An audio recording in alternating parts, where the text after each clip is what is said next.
नमस्कार, आदाब, मैं अल्ताफ और आप देख रहे हैं जी मीडिया का डिजिटल प्लेटफॉर्म।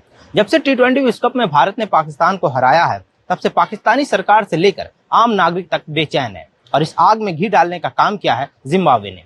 जब उसने भी इस विश्व कप में पाकिस्तान को हरा दिया, पहले तो पाकिस्तान के पूर्व खिलाड़ी शोएब अख्तर ने भारत को कहा था कि भारत अपने आप को 30 मार खां ना समझे, लेकिन जब से जिम्बाब्वे से पाकिस्तान हारी है, तब से वो खामोश है।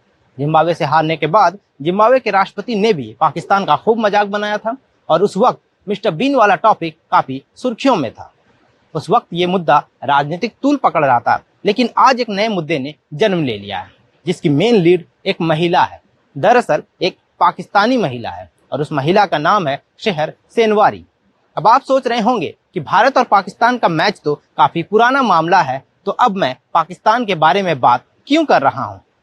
तो बात दरअसल ये है कि पाकिस्तान के लोग अब भी इस बात को पचा नहीं पा रहे कि पाकिस्तान भारत और जिम्बाब्वे दोनों से हार गई है।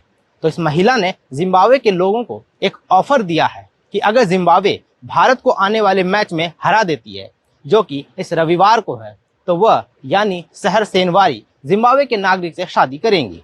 इस बात को बाकायदा उन्होंने ट्विटर पर पोस्ट करके बताया है। इस ट्वीट को देखकर जिम्बाब्वे के लोग भी सोच रहे होंगे कि मैडम, मना करना था तो साफ मना कर देते, इस तरह के चैलेंज देकर क्यों हमारा मजाक बना रहे हो। तो खैर, हार जीत का फैसला तो मैच के बाद होगा, लेकिन इस बात की उम्मीद जरूर करता हूं कि शहर सेनवारी के ऑफर की वजह से जिम्बाब्वे का बेस्ट परफॉर्मेंस देखने को मिलेगा। तो इसका इंतजार करते हैं 6 नवंबर को, रविवार को, जब भारत और जिम्बाब्वे आमने सामने होंगे। तो इस वीडियो में इतना ही, और ऐसी तमाम खबरें और T20 से जुड़ी तमाम अपडेट के लिए बने रहे मेरे साथ और देखते रहें जी मीडिया का डिजिटल प्लेटफॉर्म। धन्यवाद।